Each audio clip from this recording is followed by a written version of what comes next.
Archbishop Desmond Tutu was one of our nation's finest patriots. He was a man of unwavering courage, of principled conviction, and whose life was spent in the service of others. He in many ways embodied the essence of our humanity. Knowing he had been ill for some time now does very little to lessen the blow that has been dealt to South Africa this very sad day. Uwile umthi omkhulu.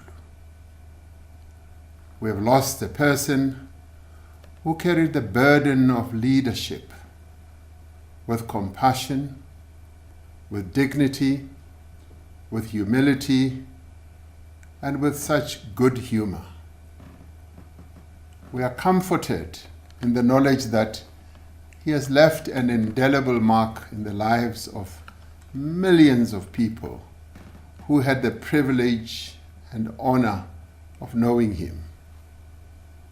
Like many of his time, he was a witness to the gravest injustices and most intolerable cruelty that our country has ever witnessed.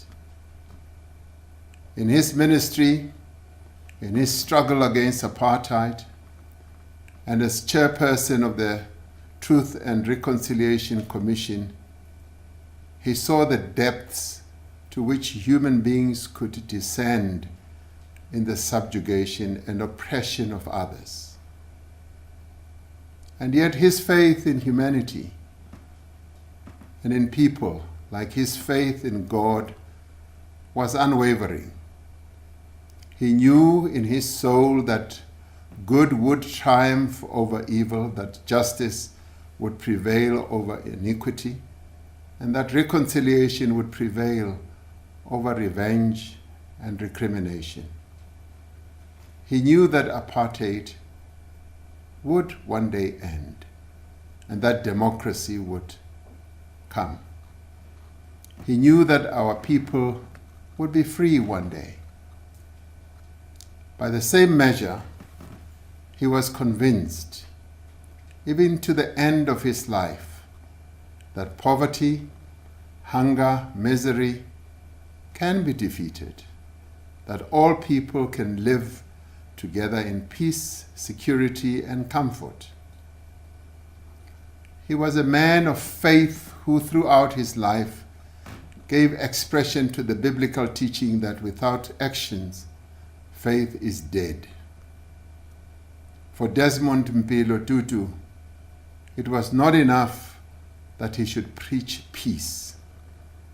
He had to join with the people of this country, and indeed the people of all countries, in working tirelessly and diligently for the attainment of peace. It was not enough for him to bring God's blessings to the poor and the needy. He had to join the struggle for social justice, for development, for transformation, so that all may have the necessities of life. His brave and often critical voice lost no edge. He continued his work as a tireless campaigner for the rights of the oppressed. He was frank and forthright, speaking truth to power, even when this meant criticizing the democratic government. It was through both his words and his actions that he earned his distinguished place in the history of our nation's struggle for freedom. It was for these words and these actions, at the height of the brutality of the apartheid state, that he was honored with the Nobel Peace Prize. It was an honor that he accepted not for himself, but for all South Africans who stood for freedom, for peace and justice. And it was in receiving this great honor that he said, "There is no peace because there is no justice. It was a fundamental principle to which he held throughout his life. It is a principle to which we must remain true as we mourn his passing.